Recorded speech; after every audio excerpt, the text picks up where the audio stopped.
This Levi's supplier factory in Mexico is at an intersection of past and future. These workers are manually sanding hundreds of pairs of jeans to give them that beloved worn-in look. This is one of the most time-consuming and physically intense parts of making jeans. It can vary from 20 minutes to 30 in some cases. On the other side of the factory, these laser machines can complete the same job in just 90 seconds. The lasers are a critical part of Levi's plan to cut weeks, even months, off their production time. It can put the finishing touches on only as needed, and that lets it respond to market faster, meaning less waste and fatter profits. Just about every brand today is trying to figure out how to operate like a fast fashion company. Many are looking to high-tech solutions, like lasers, automation, 3D knitting, and printing. Together, these technologies show a new way forward for the notoriously low-tech industry, which for decades has relied on cheap manual labor. We're on the cusp of a new era in fashion manufacturing, one where customized clothes can be mass-produced. I'm Mark Bain, this is Quartz.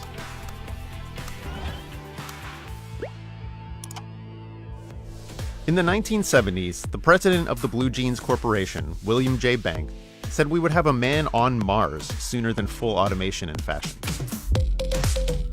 He hasn't been proven wrong yet. Fashion is decades behind industries like electronics and cars when it comes to automation. But the rise of e-commerce and social media in the past decade has transformed fashion. There's currently a huge gap between how slow it is to produce clothes and how fast trends come and go.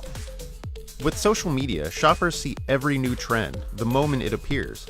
They've been trained by fast fashion and e-commerce to expect instantaneous access.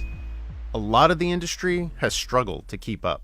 It's no surprise that over the past, 5 to 10 years, retail, apparel, footwear has been completely shaken up. This is Edward Hertzman.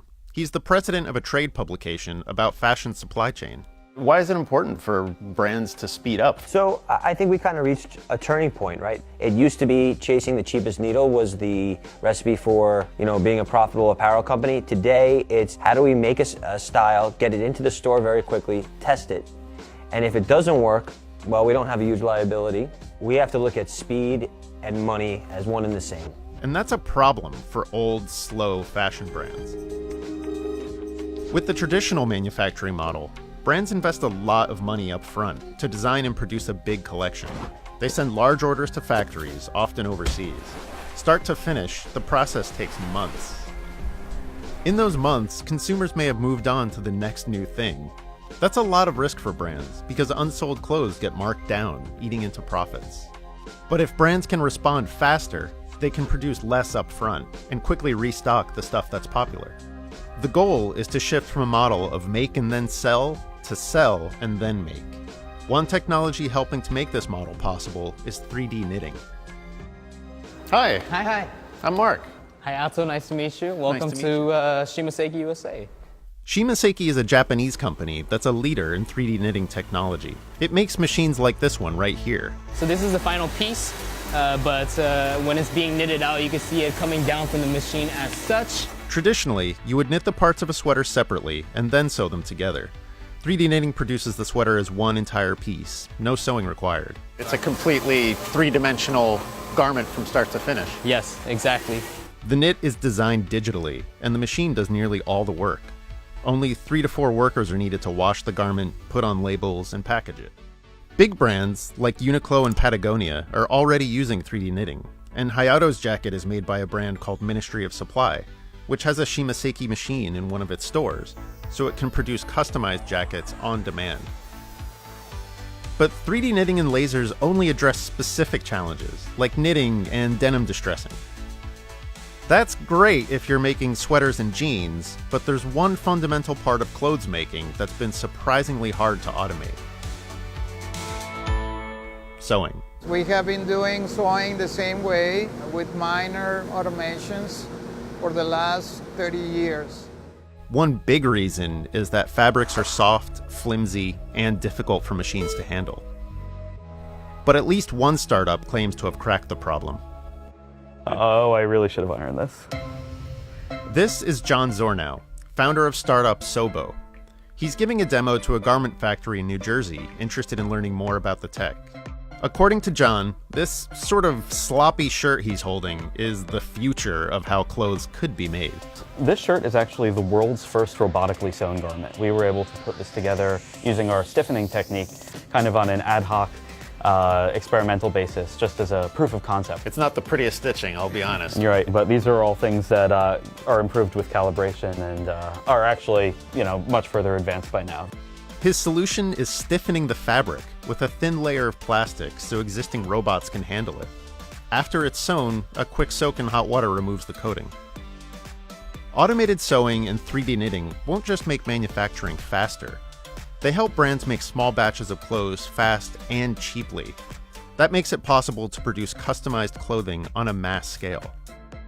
Customers are demanding more and more personalized items or customized pieces, so our technology really is a great way to cater to that market because we can really produce the products in real time. This move toward affordable clothes made fast to your specific measurements is one of the most exciting things happening in the industry.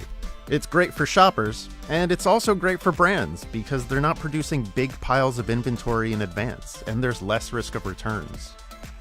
I got a little taste of what that future looks like. This is not a look inspired by contemporary art. This is the future of fashion, at least according to Japan's largest fashion e-commerce site. Let me explain.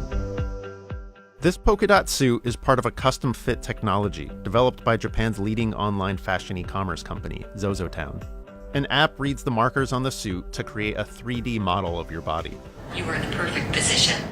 From there, Zozo promises to deliver affordable custom-fit clothes in up to 2 weeks through partially automated production. The concept is still in its early stages, and styles are limited. But the end goal is ambitious. So is the ultimate goal to just get rid of standard off-the-rack sizing altogether? Absolutely. That's not about to become standard in fashion anytime soon. But it's a glimpse at how brands are looking to the future. It's 2018. We already have a plan to send a human to Mars.